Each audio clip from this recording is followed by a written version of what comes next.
হিমন্ত ভয় কৰে নেকি আপুনি? হিমন্ত ভয় কৰে নেকি? এইবিলাক ৰাজনীতিহে। এইটো এই প্ৰমোদ বৰাই মইতো এইটো 6 মাহ বা 1 বছৰ আগৰ পৰাই কৈ আছো, যদি মিলিব লাগে আহক, চৰকাৰ এৰি পেলাই আহক, UPPL NDA এৰি পেলাই আহক, যদি আহিব পাৰে 20টা এতিয়া সম্ভৱ লাগে, এতিয়া সম্ভৱ হয়। এই আমি 4 তাৰিখত ঘোষণা কৰিছে, UPPL লেটাৰ দিছে 5 তাৰিখত। এইটো কি নাটক? এইটো ইহঁতৰ কথা, আমি এইবিলাক বুজি নাপাই ভাই। JSPৰ লগত আলোচনাটো হৈছিল হয়, এতিয়াও কণ্টিনিউ চলি আছে। যিমান পাৰে JSPৰ লগত আলোচনা কৰি মানে আমি মিলাব চেষ্টা কৰি আছো।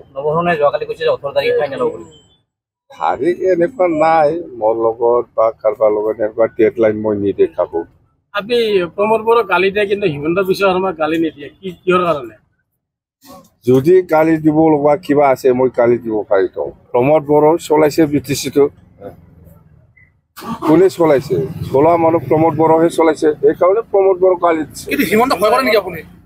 হিমন্ত ভয় কৰে নেকি? আমি এই যে এই সেপ্টেম্বৰ মাহৰ লাষ্ট ফালে যে যিটো নিৰ্বাচন হ'ব, ইলেকশ্যন, এইটো বিষয় লৈ খুব চিৰিয়াছ। আমি কেনেকৈ অৰ্গেনাইজ কৰিম, ৰাইজৰ মাজত কেনেকৈ কি এজেণ্ডা লৈ পেলাই সোমাম, এইবিলাক গোটেই আমি আলোচনা কৰিছে।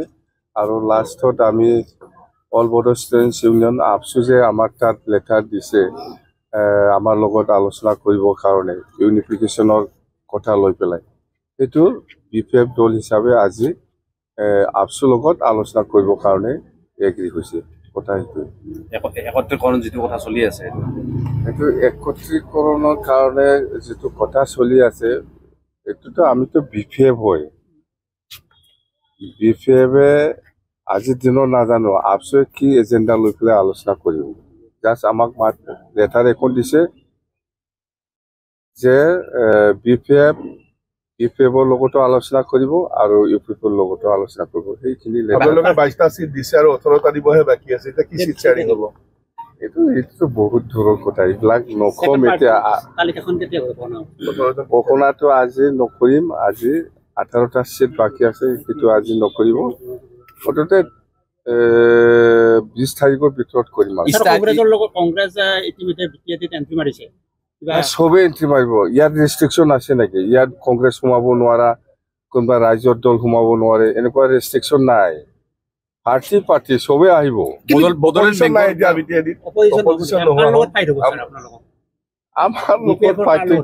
আমাৰ লগত ফাইটিংটো UPPL নহয়, BJP লগতহে হ'ব। BJP বিৰাট ষ্ট্ৰং হৈ গ'ল, দেখা নাই ভিতৰে। UPPL নাই। কংগ্ৰেছ জিৰ' হ'ব নেকি?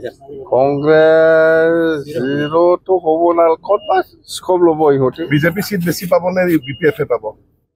BPF-এ 1 নাম্বাৰ। বড়োলেণ্ড বেংকৰ কথা এটা ওলাইছে, বড়োলেণ্ড বেংক এটা গঠন কৰাৰ।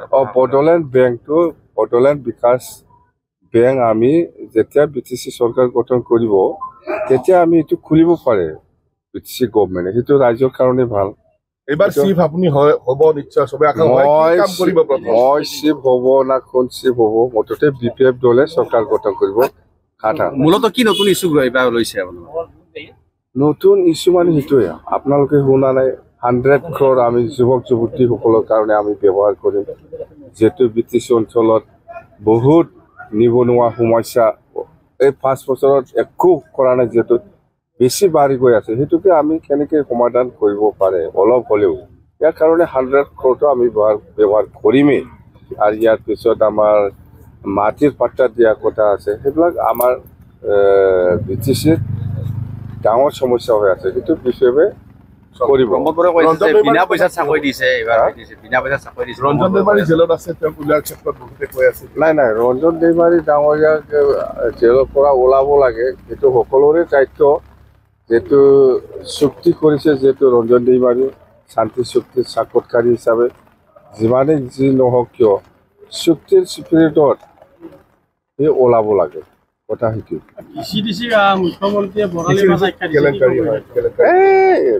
ৰাজনীতিত চব কথা ক'ব পাৰি, চবেই যা তা ক'ব, এইবিলাক কৈ লক্ষ্য ইছ্যু কৰি থাকে নালাগে বৰালি মাছ আছিল নেকি? নাই নাই নাই সেইবিলাক আপুনি চন্দন ব্ৰহ্ম আৰু খাম্পাক কিয় ইমান বেয়া পোৱা হ'ল ইমান ভাল পাইছে চন্দন আৰু খাম্পায়ে চবচে আমাৰ এটা সময়ত আপচুৱে আমাৰ লগত একেলগে কাম কৰিম বুলি মোৰ লগত আলোচনা কৰিছিল এইটো ভংগ কৰাটো চন্দন আৰু খাম্পা এই সময়ত কিবা প্ৰমোদ বড়ো আপচু প্ৰেচিডেণ্ট হৈ আছিল এনেকুৱা চুক্তিও অহা নাছিল বা NDFB লৈ পেলাই এনেকুৱা শান্তি চুক্তিৰ পক্ষে আলোচনাও আৰম্ভ হোৱা নাছিল সেই সময়তে আপচুৱে নিজাবগীয়া ভৱিষ্যতটো চাই পেলাই আলোচনা কৰিবৰ কাৰণে আহিছে মূল কথা আপুনি ক্ষমতাত আহিব এইবাৰ বিশেষভাৱে আহিব তাৰ একচুৰ লগত আলোচনা হোৱাৰ পিছত একচুৰ লগত BPF-ৰ আলোচনা হ'লেও BPF অকলে নিৰ্বাচন খেলিব নেকি?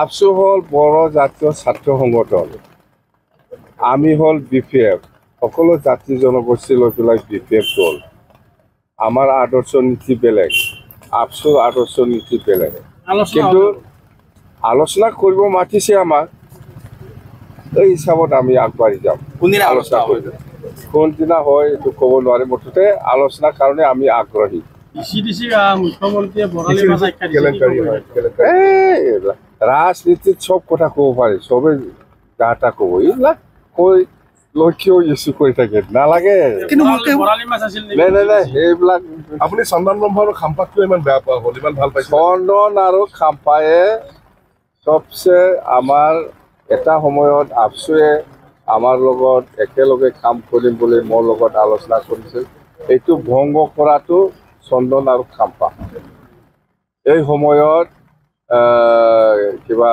প্ৰমোদ বড়ো আপচু প্ৰেচিডেণ্ট হৈ আছিল এনেকুৱা চুক্তিও অহা নাছিল বা NDFB লৈ পেলাই এনেকুৱা শান্তি চুক্তিৰ পক্ষে আলোচনাও আৰম্ভ হোৱা নাছিল সেই সময়তে আপচুৱে নিজাবগীয়া ভৱিষ্যতটো চাই পেলাই আলোচনা কৰিবৰ কাৰণে আহিছে মূল কথা আপুনি ক্ষমতাত আহিব এইবাৰ বিশেষভাৱে আহিব তাৰ একচুৰ লগত আলোচনা হোৱাৰ পিছত একচুৰ লগত BPF-ৰ আলোচনা হ'লেও BPF অকলে নিৰ্বাচন খেলিব নেকি? আপচু হ'ল বড়ো জাতীয় ছাত্ৰ সংগঠন আমি হ'ল BPF সকলো জাতি জনগোষ্ঠী লৈ পেলাই BPF দল আমাৰ আদৰ্শ নীতি বেলেগ আপচুৰ আদৰ্শ নীতি বেলেগ কিন্তু আলোচনা কৰিব মাতিছে আমাক এই হিচাপত আমি আগবাঢ়ি যাম কোনদিনা আলোচনা আলোচনা কৰিম কোনদিনা হয় এইটো ক'ব নোৱাৰিম মুঠতে আলোচনাৰ কাৰণে আমি আগ্ৰহী